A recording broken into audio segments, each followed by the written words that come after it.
Welcome to Geetha ಸವಿರುಚಿ. ಇವತ್ತಿನ ನಮ್ಮ ವಿಡಿಯೋದಲ್ಲಿ ಅವಲಕ್ಕಿ ಹೋಳಿಗೆ ಯಾವ ಥರ ಪ್ರಿಪೇರ್ ಮಾಡ್ಕೋಬೇಕು ಅಂತ ತೋರಿಸ್ತೀನಿ. ಈ ಅವಲಕ್ಕಿ ಹೋಳಿಗೆಗೆ ಯಾವುದೇ ಥರದ ಚಟ್ನಿ ಆಗಲಿ, ಪಲ್ಯ ಆಗಲಿ, ಸೈಡ್ ಡಿಶಸ್ ಏನೂ ಬೇಕಾಗಿಲ್ಲ. ಖಾರವಾಗಿ ತುಂಬಾ ಟೇಸ್ಟಿಯಾಗಿ ಡಿಫ್ರೆಂಟಾಗಿ ಈ ಥರ ಅವಲಕ್ಕಿ ಹೋಳಿಗೆ ಮಾಡ್ಕೊಂಡು ತಿಂತಾ ಇದ್ದರೆ ಬಾಯಿಗೆ ರುಚಿ, ಹೊಟ್ಟೆಗೆ ಖುಷಿ, ಹಾಗೆ ಮನಸ್ಸಿಗೆ ಖುಷಿ ಅಲ್ವಾ? ಸೊ ವಿಡಿಯೋ ನೋಡೋಕ್ಕಿಂತ ಮುಂಚೆ ನೀವಿನ್ನೂ ನನ್ನ ಚಾನಲ್ ಸಬ್ಸ್ಕ್ರೈಬ್ ಮಾಡ್ಕೊಂಡಿಲ್ಲ ಅಂದರೆ ಬೇಗ ಸಬ್ಸ್ಕ್ರೈಬ್ ಮಾಡಿಕೊಂಡು ಬೆಲ್ ಐಕನ್ನ ಕ್ಲಿಕ್ ಮಾಡ್ಕೊಳ್ಳಿ. ಈಗ ಈ ಅವಲಕ್ಕಿ ಹೋಳಿಗೆ ಯಾವ ಥರ ಪ್ರಿಪೇರ್ ಮಾಡಬೇಕು ವಿಡಿಯೋ ನೋಡ್ಕೊಂಬಂದುಬಿಡೋಣವಾ? ಮೊದಲಿಗೆ ಒಂದು ಮಿಕ್ಸಿಂಗ್ ಬೌಲಲ್ಲಿ ಅರ್ಧ ಕಪ್ಪಷ್ಟು ಮೈದಾ ಹಿಟ್ಟು ತೊಗೊಂಡಿದ್ದೀನಿ. ಹಾಗೆ ಅರ್ಧ ಕಪ್ಪಷ್ಟು ಚಿರೋಟಿ ರವೆ, ಹೋಳಿಗೆ ರವೆ ಅಂತಾರಲ್ವ, ಅದನ್ನು ತೊಗೊಂಡಿದ್ದೀನಿ. ಸ್ವಲ್ಪ ರುಚಿಗೆ ತಕ್ಕಷ್ಟು ಉಪ್ಪು, ಹಾಗೆ 1 ಸ್ಪೂನಷ್ಟು ಆಯಿಲ್ ಹಾಕ್ಕೊತಿದ್ದೀನಿ. ಇದೆಲ್ಲ ಚೆನ್ನಾಗಿ ಮಿಕ್ಸ್ ಮಾಡ್ಕೋಬೇಕು. ಇದನ್ನೆಲ್ಲ ಕಣ್ಕಗೋಸ್ಕರ ಮಾಡ್ಕೊತಾ ಇರೋದು. ನಾವು ಕಣ್ಕದ ಹಿಟ್ಟು ಯಾವ ಥರ ಪ್ರಿಪೇರ್ ಮಾಡ್ಕೊತೀವೋ ಅದೇ ಥರ ಮಾಡ್ಕೊಳ್ಳೋದು. ಈಗ ಇದಕ್ಕೆ ಎಷ್ಟು ನೀರು ಇಡಿಸುತ್ತೋ ಅಷ್ಟು ನೀರು ಹಾಕ್ಕೊಂಡು ಸ್ವಲ್ಪ ಸಾಫ್ಟಾಗಿ ಇದನ್ನು ಹಿಟ್ಟನ್ನು ರೆಡಿ ಮಾಡ್ಕೋಬೇಕು. ನಾವು ರವೆ ಹಾಕಿರೋದ್ರಿಂದ ಸ್ವಲ್ಪ ಸಾಫ್ಟಾಗಿ ಮಾಡಿಕೊಂಡ್ರೆ ಆಮೇಲೆ ಕರೆಕ್ಟಾಗಿ ಸರಿ ಹೋಗುತ್ತೆ. ನೋಡಿ, ಇದು ಸ್ವಲ್ಪ ಈ ಥರ ಸಾಫ್ಟಾಗಿರಬೇಕು. ಈ ಥರ ಕಲಿಸ್ಕೊಂಡಾದ್ಮೇಲೆ ಇದ್ರ ಮೇಲೆ ಇನ್ನೊಂದು ಅರ್ಧ ಸ್ಪೂನಷ್ಟು ಆಯಿಲ್ ಹಾಕ್ಕೊಂಡು ಇದನ್ನೆಲ್ಲ ಚೆನ್ನಾಗಿ ಕೂಡಿಸ್ಕೋಬೇಕು. ಎಲ್ಲ ಈ ಥರ ನೀಟಾಗಿ ಸೆಟ್ ಮಾಡ್ಕೋಬೇಕು. ಈಗ ಈ ಹಿಟ್ಟು ಒಣಗೋಗ್ಲಾರ್ದಂಗೆ ಟೈಟಾಗಿ ಈ ಥರ ಒಂದು ಕಪ್ನ ಮುಚ್ಚಿ ಇಡ್ತಿದ್ದೀನಿ. ಇದು 1 ಗಂಟೆವರೆಗೂ ನೆನಿಬೇಕು. ಅಷ್ಟರೊಳಗೆ ಅವಲಕ್ಕಿ ನೆನೆಸ್ಕೊಳ್ಳೋಣ. 1 ಕಪ್ಪಷ್ಟು ಅವಲಕ್ಕಿ ತೊಗೊಂಡಿದ್ದೀನಿ. ಈ ಥರ ದಪ್ಪದ ಅವಲಕ್ಕಿ ತೊಗೊಂಡಿದ್ದೀನಿ. ಈಗ ಇದನ್ನು ಒಂದು 2 ರಿಂದ 3 ಸರಿ ನೀಟಾಗಿ ವಾಶ್ ಮಾಡ್ಕೋಬೇಕು. ಈ ಥರ ವಾಶ್ ಮಾಡಿಕೊಂಡ್ರೆ ಇದರಲ್ಲಿರೋ ಧೂಳೆಲ್ಲ ಹೋಗ್ಬಿಡುತ್ತೆ. ನೋಡಿ, ಈ ಥರ ನೀಟಾಗಿ ಸ್ವಲ್ಪ ರಬ್ ಮಾಡ್ಕೊತ ಇದನ್ನು ವಾಶ್ ಮಾಡ್ಕೋಬೇಕು. ನೋಡಿ, ನೀರೆಲ್ಲ ತಕ್ಕೊಂಡು ಈಗ ಇದಕ್ಕೆ ಎಷ್ಟು ಇಡಿಸುತ್ತೋ ಅಷ್ಟು ನೀರು ಹಾಕ್ಕೊಂಡು ಇದನ್ನು ನೆನೆಸ್ಕೋಬೇಕು. ಒಂದು 15 ನಿಮಿಷದವರೆಗೂ ನೆನೆಯೋಕೆ ಬಿಟ್ಟರೆ ಸಾಕಾಗುತ್ತೆ. ನೋಡಿ, ಈ ಥರ ಮುಳುಗೋವರೆಗೂ ನೀರು ತೊಗೊಂಡು ಇದನ್ನು 15 ನಿಮಿಷ ನೆನೆಯೋಕೆ ಬಿಡೋಣ. ನೋಡಿ, 15 ನಿಮಿಷ ಆದಮೇಲೆ ಎಷ್ಟು ಸಾಫ್ಟಾಗಿ ಆಗಿದೆ ನೋಡಿ, ಚೆನ್ನಾಗಿ ಉಬ್ಕೊಂಡಿದೆ. ಸ್ವಲ್ಪ ಈ ಥರ ಪ್ರೆಸ್ ಮಾಡಿದರೆ ಹಾಗೆ ಸ್ಮ್ಯಾಶ್ ಆಗೋಗುತ್ತೆ. ಈ ಥರ ನೆಂದಾದಮೇಲೆ ಈಗ ಒಂದು ಮಿಕ್ಸಿ ಜಾರಲ್ಲಿ ಒಂದು 8 ರಿಂದ 10 ಹಸಿಮೆಣಸಿನ್ಕಾಯಿ ಹಾಕ್ಕೊಂಡಿದ್ದೀನಿ. ನಾನು ಇದಕ್ಕೆ ಯಾವುದೇ ಥರದ ಸೈಡ್ ಡಿಶಸ್ ಮಾಡ್ಕೊಂಡಿಲ್ಲ, ಹಾಗಾಗಿ 8 ರಿಂದ 10 ಹಸಿಮೆಣಸಿನ್ಕಾಯಿ ತೊಗೊಂಡಿದ್ದೀನಿ.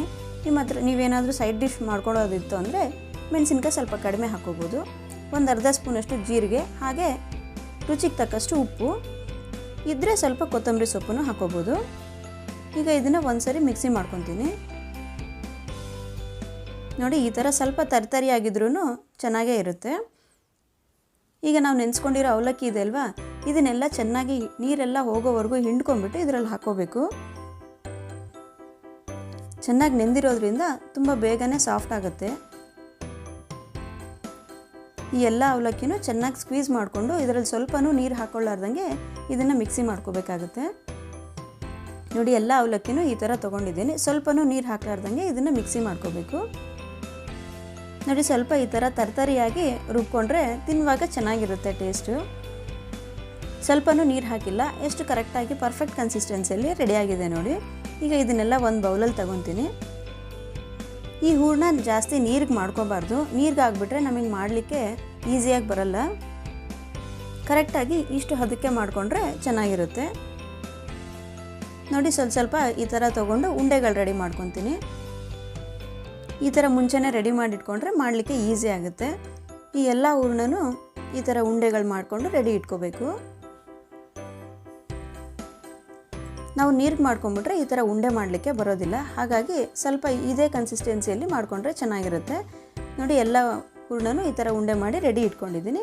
ಈಗ ಕಣ್ಕ ಯಾವ ಥರ ರೆಡಿಯಾಗಿದೆ ಅಂತ ನೋಡೋಣ. 1 ಗಂಟೆ ಆಗೋಯ್ತು ನೆನೆಸ್ಕೊಂಡು. ನೋಡಿ, ರವೆ ಎಲ್ಲ ಚೆನ್ನಾಗಿ ಕೂಡ್ಕೊಂಡ್ಬಿಟ್ಟು ಎಷ್ಟು ಚೆನ್ನಾಗಿ ರೆಡಿಯಾಗಿದೆ. ಈಗ ಸ್ವಲ್ಪನೇ ಕೈಗೆ ಆಯಿಲ್ ಹಚ್ಕೊಂಡು ಸಣ್ಣ ಸಣ್ಣ ಉಂಡೆಗಳು ರೆಡಿ ಮಾಡಿ ಇಟ್ಕೊತೀನಿ. ನೋಡಿ, ಹಿಟ್ಟು ಎಷ್ಟು ಕರೆಕ್ಟಾಗಿ ರೆಡಿ ಆದರೆ ಹೋಳಿಗೆಗಳು ಅಷ್ಟೇ ಕರೆಕ್ಟಾಗಿ ಬರುತ್ತೆ. ಮಾಡಲಿಕ್ಕೂ ತುಂಬ ಈಸಿಯಾಗುತ್ತೆ. ಕಣ್ಕನೂ ಇದೇ ಥರ ಸಾಫ್ಟಾಗಿರಬೇಕು, ಹೂರಣನೂ ಕರೆಕ್ಟಾಗಿ ಮಾಡ್ಕೋಬೇಕು. ಈ ಎಲ್ಲ ಉಂಡೆಗಳನ್ನ ಈ ಥರ ಚೆನ್ನಾಗಿ ರೌಂಡಾಗಿ ಮಾಡಿಕೊಂಡು ಇಟ್ಕೊತೀನಿ. ಇದು ಪ್ರಿಪೇರ್ ಮಾಡಿ ಇಟ್ಕೊಂಡಿದ್ದೀನಿ. ಈಗ ಹೋಳಿಗೆ ಯಾವ ಥರ ಪ್ರಿಪೇರ್ ಮಾಡಬೇಕು ಅಂತ ತೋರಿಸ್ತೀನಿ. ಹೋಳಿಗೆಗೋಸ್ಕರ ಈ ಥರ ಹೋಳಿಗೆ ಪೇಪರ್ ತೊಗೋಬೇಕು. ಹಾಗೆ ಇದ್ರ ಜೊತೆಗೆ ಒಂದು ಟ್ರಾನ್ಸ್ಪರೆಂಟ್ ಕವರನ್ನು ತೊಗೊಂಡಿದ್ದೀನಿ. ನೋಡಿ, ಈ ಥರದ ಕವರ್ನ ರೌಂಡಾಗಿ ಕಟ್ ಮಾಡಿ ತೊಗೊಂಡಿದ್ದೀನಿ. ಈ ಹೋಳಿಗೆ ಮಾಡಲಿಕ್ಕೆ ಈ 2 ಬೇಕಾಗುತ್ತೆ. ಈಗ ಫಸ್ಟಿಗೆ 1 ಸ್ಪೂನಷ್ಟು ಆಯಿಲ್ ಹಾಕ್ಕೊತಿದ್ದೀನಿ. ಫಸ್ಟ್ ಮಾಡ್ಕೊಳ್ಳೋ ಹೋಳಿಗೆಗೆ ಈ ಥರ ಆಯಿಲ್ ಹಾಕ್ಕೊಂಡು ಸ್ಪ್ರೆಡ್ ಮಾಡ್ಕೋಬೇಕು. ಸೆಕೆಂಡ್ ಹೋಳಿಗೆಗೆ ಇಷ್ಟೊಂದು ಆಯಿಲ್ ಹಾಕೊಳ್ಳೋದು ಬೇಕಾಗಲ್ಲ. ನೋಡಿ ಇದನ್ನೆಲ್ಲ ಚೆನ್ನಾಗಿ ಸ್ಪ್ರೆಡ್ ಮಾಡ್ಕೋಬೇಕು.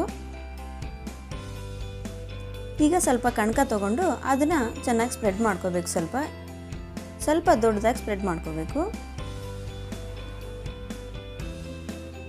ಈಗ ನಾವು ಮಾಡ್ಕೊಂಡಿರೋ ಅವಲಕ್ಕಿ ಹೂರಣ ಇದೆ ಅಲ್ವಾ, ಅದನ್ನು ಇದರಲ್ಲಿ ಇಟ್ಕೊಂಡು ಹೋಳಿಗೆ ಥರ ಸ್ಟಫ್ ಮಾಡ್ಕೋಬೇಕು. ಈ ಕಣಕ ಚೆನ್ನಾಗಿ ನೆಂದರೆ ಹೋಳಿಗೆಗಳು ತುಂಬ ಚೆನ್ನಾಗಿ ಬರುತ್ತೆ. ನೋಡಿ ಇದೆಲ್ಲ ನೀಟಾಗಿ ಸ್ವಲ್ಪನೂ ಹೊರಗೆ ಬರಲಾರ್ದಂಗೆ ಸ್ಟಫ್ ಮಾಡ್ಕೋಬೇಕು ಈ ಥರ.